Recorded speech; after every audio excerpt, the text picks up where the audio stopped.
5. Now on to its Newsnight.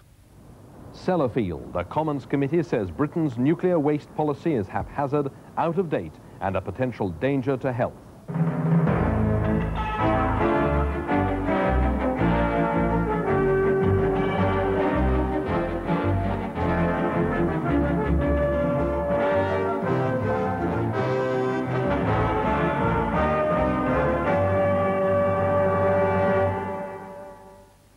Good evening. The all-party Commons Environment Committee has placed a question mark against Britain's practice of reprocessing nuclear waste. If it's not worth it, they say, then stop it.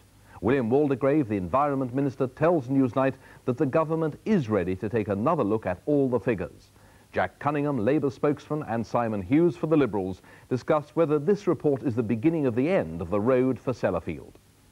And in Spain, the Socialist Prime Minister, Felipe González, wins his gamble of a referendum on continuing membership of NATO. There's relief for NATO and a triumph for González.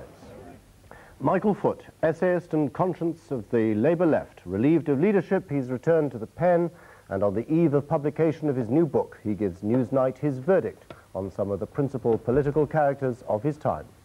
All that and tonight's main news, both home and abroad.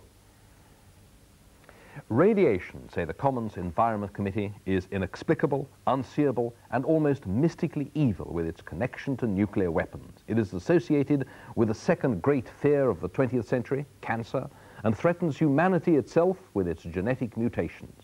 As a result, they say, public reaction, even to the peaceful uses of nuclear energy, is often emotional, not rational. But after today's Commons Select Committee into radioactive waste, those who have such fears may well feel they have good reason to hold them. British policy on the management of radioactive waste is called confused, ill-managed and incoherent, and it raises a clear doubt as to whether it should continue at all. Steve Bradshaw has been following reaction to the report's publication, and he now outlines its criticisms in detail.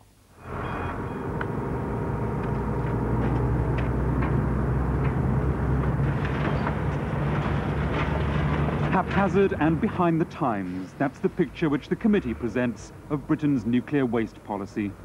Sites like Drigg in Cumbria, where Britain's low-level waste is dumped, say the committee, have hardly changed in decades. And while Britain presses on with ambitious new plans that will produce even more nuclear waste, the industry just doesn't have the technology to handle it. This morning, the MPs presented their report to the world after over a year of research and visits to 5 countries. Their conclusion, Britain doesn't even have a coherent policy for nuclear waste.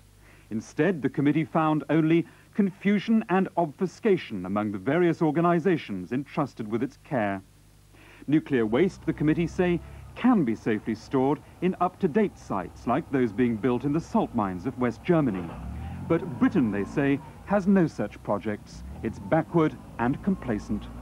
We're doing none of these things in this country. We've relied mostly upon dumping at sea and reprocessing, or a clay trench in Sellafield.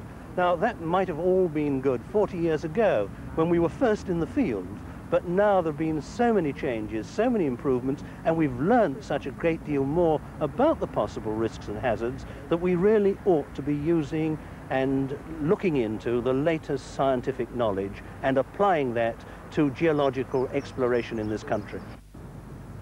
The committee's main target, the reprocessing plant at Sellafield. They blame Sellafield for producing by far the biggest volume of Britain's nuclear waste. They say it's the largest recorded source of radioactive discharge in the world, and a byword for the dirty end of the industry. Sellafield is reducing discharges, but the committee say anxieties remain. They want levels of plutonium that Sellafield is allowed to discharge to be calculated so that they are as low as technically achievable. The committee even questioned whether Britain should be reprocessing spent nuclear fuel at all. It wants a full examination of whether the spent fuel which Sellafield reprocesses could be put into long-term storage. If it could, there'd be no need for Sellafield.